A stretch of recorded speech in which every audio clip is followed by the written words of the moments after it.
80 گز لمبی 50 گز چوڑی 3 منزلہ کشتی تھی. 100 سال لگے بننے میں. طوفان نوح آیا, مسلسل بارش, دنیا میں کچھ بھی نہیں بچا تھا. 40 گز اونچے پہاڑ بھی اس میں ڈوب گئے. اللہ کی طرف سے حکم دیا گیا کہ اے نوح اب کشتی تیار کریں. کمال یہ تھا کہ حضرت نوح علیہ السلام اس ملک میں تھے کہ جہاں لینڈ لاک کنٹری تھی, کوئی سمندر ہی نہیں تھا, اور آپ کشتی بنا رہے ہیں. اب لوگ روز گزرتے آپ کا مذاق اڑاتے کہ پہلے تو تم کہتے تھے اللہ کے نبی ہو, پہلے کہتے تھے کہ اللہ وحدہ لا شریک کی طرف بلانا ہے, اب تو معاذ اللہ تم کارپینٹر بن گئے ہو, کشتی بنانے لگ گئے ہو. مذاق, کشتی کا کرو گے کیا جب ہمارے ملک میں پانی نہیں ہے؟ مگر آپ کو رب کی طرف سے حکم تھا. اچھا, پہلے تو آپ نے اس کو بنانے کے لیے ساگوان کے درخت اگائے, اور وہ 100 سال لگے ان درختوں کو اتنا بڑا ہونے میں کہ جتنی لکڑی کی ضرورت تھی. 100 ایئرس تک تو پہلے آپ نے درخت اگایا. پھر اس کے بعد 80 گز لمبی اور 50 گز چوڑی آپ نے کشتی بنائی. اچھا, کشتی بھی ایک درجہ نہیں تھا, یعنی ایک فلور کی نہیں تھی, وہ 3 منزلہ کشتی تھی. آپ نے اس کے 3 درجے بنائے, کیونکہ نچلے طبقے میں پرندے اور حشرات الارض, کیڑے مکوڑے جو ہوتے ہیں, درمیانی طبقے میں یعنی فرسٹ فلور پر چوپائے, اور پھر اوپر سیکنڈ فلور پر مومنین, اور خود حضرت نوح علیہ السلام نے اپنے لیے اور مومنین کے لیے جگہ بنائی. یعنی 3 فلور کی یہ کشتی تیار کی گئی.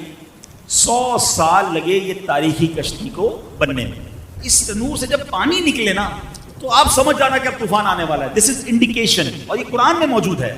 قرآن کہتا ہے یہاں تک کہ جب ہمارا حکم آیا اور تنور ابلا تو ہم نے فرمایا کشتی میں سوار کر لے ہر جنس میں سے ایک جوڑا, نر اور مادہ, اور جن پر بات پڑ چکی ہے ان کے سوا اپنے گھر والوں اور باقی مسلمانوں کو, اور اس کے ساتھ مسلمان نہ تھے مگر تھوڑے. 40 دن تک مسلسل بارش, دن اور رات نان اسٹاپ, موسلا دھار, یعنی لفظ موسلا دھار بھی تھوڑا ہے, یعنی بارش بھی کتنی ہوئی کہ فرمایا کہ زمین جگہ جگہ سے پھٹ گئی, اور زمین کے اندر سے بھی پانی کے چشمے پھوٹے, اور اللہ اکبر اتنا پانی آیا کہ 40 گز اونچے پہاڑ بھی اس میں ڈوب گئے.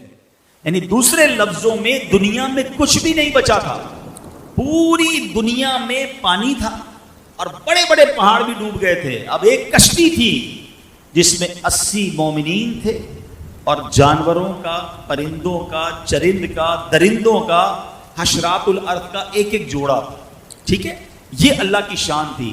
اب آئیے, جب طوفان آ گیا اور آپ نے سب لوگوں کو سوار کیا, تو اب آپ کی ایک بیوی تھی وائلہ جو کافرہ تھی, اور آپ کا ایک لڑکا تھا جس کا نام کنعان تھا. یہ دونوں کشتی میں سوار نہیں ہوئے, اور یہ دونوں طوفان میں غرق ہو گئے. طوفان آ گیا, ساری دنیا غرق ہو گئی.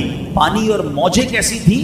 قرآن بتاتا ہے وَهِيَ تَجْرِي بِهِمْ فِي مَوْجٍ كَالْجِبَالِ, اور وہ انہیں لیے جا رہی تھی ایسی موجوں میں جیسے پہاڑ جیسی موجیں تھیں. اور ایک کشتی دنیا میں ہے جس میں 80 ایمان والے ہیں, اور وہ تھپیڑوں کے ساتھ وہ کشتی چلتی جا رہی ہے. حضرت نوح علیہ السلام کی وہ کشتی چلتی رہی.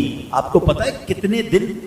6 مہینے تک یہ کشتی اسی طرح پانی میں چلتی رہی. اور سنو, اس وقت جو خانہ کعبہ کی زمین تھی نا, یہ کشتی وہاں بھی پہنچی, کعبہ مشرفہ کا 7 بار اس نے چکر بھی لگایا. اب اس کے بعد یہ کشتی ایک پہاڑ پر رکی, اور یہ پہاڑ بھی جودی پہاڑ ہے. اس پر بھی علماء نے بڑی پیاری بات لکھی ہے کہ اللہ پاک نے حضرت ہر پہاڑ پر ایک وحی فرمائی.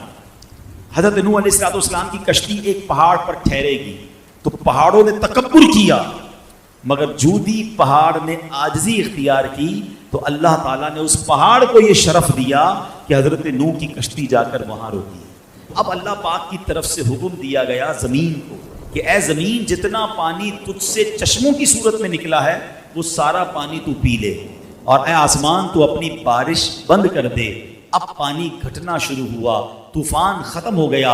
اللہ کریم نے حضرت نوح علیہ السلام کو حکم دیا کہ اے نوح اب کشتی سے اتر آئیے. اب آپ اس پہاڑ پر باہر اترے, اور آپ کی فرمایا کہ اللہ تعالیٰ کی طرف سے سلامتی اور برکتیں آپ پر بھی ہیں اور ان لوگوں پر بھی ہیں جو کشتی میں آپ کے ساتھ ہیں.